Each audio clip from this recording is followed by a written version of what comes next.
Good afternoon students. पिछले video में मैंने आप लोगों का अध्याय 9 पढ़ाई थी। क्या था? धातु और धातु कर्म, है ना। अब हम पढ़ेंगे अधातुओं का रसायन, क्योंकि 11 भी है आपके सिलेबस में, लेकिन मैं आपको 11 पढ़ा रही हूँ। वाई बिकॉज ना क्या है, आपने धातु पढ़ा तो धातु से ही जो रिलेट रखने वाला वो क्या है? अधातु है। इसलिए हम पहले ये नॉन मेटल मतलब अधातुओं को पढ़ेंगे, ठीक है। तो देखना, अधातु आवर्त सारणी में धातु एवं धातु कर्म अध्याय में हमने जाना कि अधिकतर तत्व क्या होते हैं? धातु होते हैं। यदि इनमें संख्या में अधातु इतने कम है कि उन्हें महत्व क्यों नहीं देते? आइए इसमें समझने के लिए प्रश्नों का विचार करें। तो ये सब मैं छोड़ देती हूँ, मैं आपको डायरेक्ट समझाती हूँ अपने शब्दों में कि जो हमने आवर्त सारणी पढ़ी थी, आवर्त सारणी याद है ना, ऐसा डिब्बा वाला, ये देखो, है कि नहीं। तो जो इसका लेफ्ट हैंड साइड था, मतलब कि जो बायां पक्ष था, उसमें जितने भी तत्व थे वो क्या थे? आपके धातु थे। और इस तरफ जितने भी तत्व आते हैं वो क्या होते हैं? अधातु होते हैं। और धातुओं और अधातुओं को कौन अलग करते हैं? तो ये जो वाइट बॉक्स वाले तत्व हैं वो क्या होते हैं? उपधातु हैं। मतलब जिनमें धातु और अधातु दोनों के गुण समाहित होते हैं उनको उपधातु कहते हैं, है ना। उनको ये जिगजैग वाले लाइन से अलग कर रहे हैं। देख लो, धातु के बाद में तुरंत अधातु कहीं भी नहीं है, मैच नहीं हो रहे हैं, हो रहे हैं क्या? नहीं हो रहे हैं। तो ये ग्रुप नंबर 14 से लेकर 18, क्योंकि इसको समूह बोलते हैं, तो 14 से 18 तक के जो मतलब कि तत्व होते हैं, है ना, वो क्या हैं? आपके अधातु हैं। जिसमें से ये 18, जिसको जीरो ग्रुप का मेंबर या फिर क्या बोलते हो इसको, अक्रिय गैसों का जो समूह है वो भी क्या है? अधातु है, ठीक है। अब यहाँ पर देखो, इसमें लिखा हुआ है कि अधातुओं के भौतिक गुण कौन कौन से हैं। अधातुओं के भौतिक गुण का मतलब क्या होता है? वो दिखाई कैसे दिखते हैं, उनमें कैसी प्रॉपर्टी होती है। अब जो दिखाई देता है ना, उसी को भौतिक गुण कहते हैं। जैसे उसका रंग, उसका अवस्था, साइज़ कैसा है। जब हम कोई चीज़ देखते हैं, कोई ड्रेस देखते हैं, तो कैसा था, कैसा डिज़ाइन था, ऐसा बोलते हैं ना।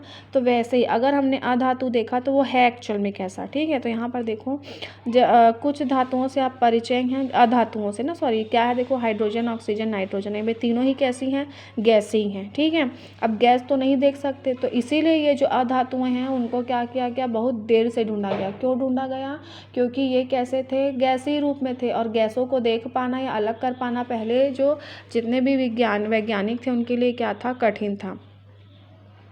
उसी के बारे में बता रहे हैं कि धातुएं जो होती हैं ना, वो ठोस अवस्था में, द्रव अवस्था में और गैस अवस्था में, तीनों ही अवस्था में पाई जाती हैं, ठीक है। गैसीय में तो देख चुके हैं। द्रव अवस्था में क्या होता है? सिर्फ एक धातु होती है जिसका नाम क्या है? ब्रोमीन। क्या होता है? ब्रोमीन। तो ये याद रखना, द्रव अवस्था में एकमात्र धातु पाई जाती है जिसका नाम है ब्रोमीन, जिसको Br से दर्शाते हैं। और द्रव अवस्था में एक धातु भी पाई जाती है। क्या पाई जाती है? धातु, जिसका नाम क्या है? मर्क्यूरी। और मर्क्यूरी को किससे दर्शाते हैं? Hg से दर्शाते हैं, ठीक है। अब इसी के बारे में बताया, जैसे ये देखो लिखा है, जैसे ब्रोमीन एकमात्र अधातु है जो द्रवावस्था में पाई जाती है, और carbon, iodine, phosphorus, sulphur, selenium अधातुएं ठोस अवस्था में पाई जाती है। कार्बन का अपरूप अधिकतम कठोरतम तत्व है। अब बात यहाँ पर हो रही है अपरूपता क्या होता है। अपरूपता का मतलब क्या होता है कि दिखाई सब अलग अलग देते हैं, लेकिन उनके जो रासायनिक गुण होते हैं वो क्या होते हैं? एक जैसे होते हैं। मतलब कि भौतिक गुण है, मतलब जो दिखाई दे रहा है वो सब अलग है ना, लेकिन जो उनके रासायनिक गुण होंगे वो कैसे होंगे? एक जैसे होंगे, ठीक है। तो उसको ही हम क्या कहते हैं? अपरूपता कहते हैं। अब जैसे कि मान के चलो, मैंने आपको बोली ग्रेफाइट, ठीक है।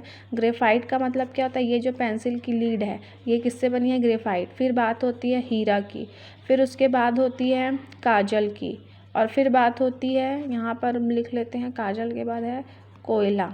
अब बताओ, ये तीनों एक जैसे, चारों एक जैसे दिखते हैं क्या? नहीं दिखते। कोयला काला है, काजल भी काला है लेकिन नरम है, ग्रेफाइट भी थोड़ा सा लाइट काला है लेकिन चमकता है, हीरा तो इतना महंगा होता है और वो तो इतना चमकता है, इसमें तो कालापन नहीं है। अब बोलोगे मैम ये तो सब अलग अलग चीज़ें हैं, लेकिन ये सारे के सारे क्या हैं? कार्बन है। ये कार्बन के क्या है? अपरूप हैं। मतलब इनकी फिजिकल प्रॉपर्टी, मतलब भाई भौतिक अवस्था सबकी डिफरेंट है, अलग है, लेकिन सभी के जो रासायनिक गुण क्या है? एक समान है। मतलब इन सबको जलाने पर, क्या करने पर? सबको जलाने पर कौन सी गैस मिलती है? कार्बन डाइऑक्साइड गैस मिलती है। क्यों? क्योंकि सभी में क्या उपस्थित है?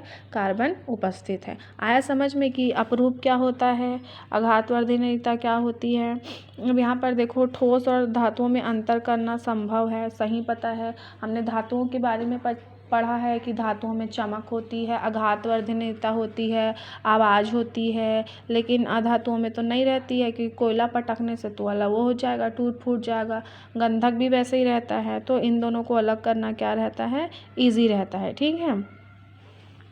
अधातुएं ऊष्मा की कुचालक होती है। ऊष्मा की कुचालक क्या मतलब क्या होता है कि गर्म नहीं होती है। जैसे कि मैंने गैस में कोई चीज़ रखी तो वो गर्म होगी करके सोचूंगी तो गर्म नहीं होगी, ऐसा बोलते हैं। इसमें ऐसा नहीं है, लेकिन कुछ कुछ चीज़ें गर्म भी होती है। ठीक है।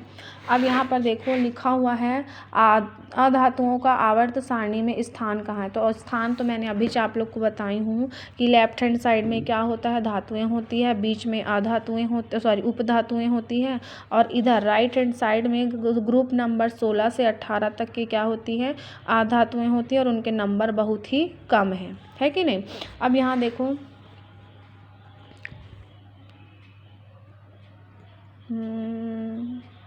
यहाँ बोल रहे हैं इसको तुम लोग पढ़ना ना, इसमें कुछ एक्स्ट्रा कुछ भी नहीं है, जो मैं बता रही हूँ वही वही लिखा हुआ है। ठीक है। कुछ गुण ऐसे होते हैं जो केवल अधातुओं द्वारा दर्शाए जाते हैं, जबकि कुछ गुण धातुओं द्वारा दर्शाए जाते हैं, कुछ अधातुओं द्वारा। किंतु ऐसे तत्व भी हैं जो धातु अधातु के बीच लक्षण दर्शाते हैं। मतलब वही उपधातु, ये वाले बॉक्स मतलब धातु और अधातु दोनों के समान गुण दर्शाते हैं, जिनको जिग जैग विकर्ण रेखा, यही ये दिख रहा है ना आपको, जिग जैग जैसा दिख रहा है, इसी को ही हम क्या कहते हैं, उपधातु बोलते हैं। ठीक है। जिनमें धातु और अधातु दोनों के ही क्या होते हैं, गुण रहते हैं। इसी को बता रहा है कि उपधातु होते हैं। और इसमें कौन कौन होता है, तो बोरान, सिलिकॉन, जर्मेनियम और आर्सेनिक, एंटीमनी, नाम पूछा जा सकता है, पोलोनियम है। ठीक है। धातुओं की भांति ये सभी उपधातुएं ठोस होती है। बोरान और सिलिकॉन विद्युत की अच्छी चालक नहीं होती, लेकिन कुछ अशुद्धियां मिलाने पर, ये इंपॉर्टेंट लाइन है, बोरान और सिलिकॉन विद्युत की अच्छी चालक नहीं होती, लेकिन अब अशुद्धियों की उपस्थिति में क्या करते हैं, चालकता दर्शाते हैं। ठीक है। और सिलिकॉन से क्या होती है, सौर सेल बनी रहती है, पता है ना आप लोग को। अब उसके बाद नेक्स्ट क्या देखो, अधातुओं के अंतर्गत 14 का सदस्य कार्बन, तो वही मतलब 14 का सदस्य, 15 का सदस्य। अब इसी को देख लो, 14 में कौन है, कार्बन है, 15 में कौन है, नाइट्रोजन और फास्फोरस है, 16 में कौन से सदस्य हैं, ऑक्सीजन, सल्फर और क्या है आपके पास में, सिलीनियम है, 17 में कौन कौन से सदस्य हैं, तो फ्लोरीन, क्लोरीन, ब्रोमीन, आयोडीन और एस्टेटिन होता है।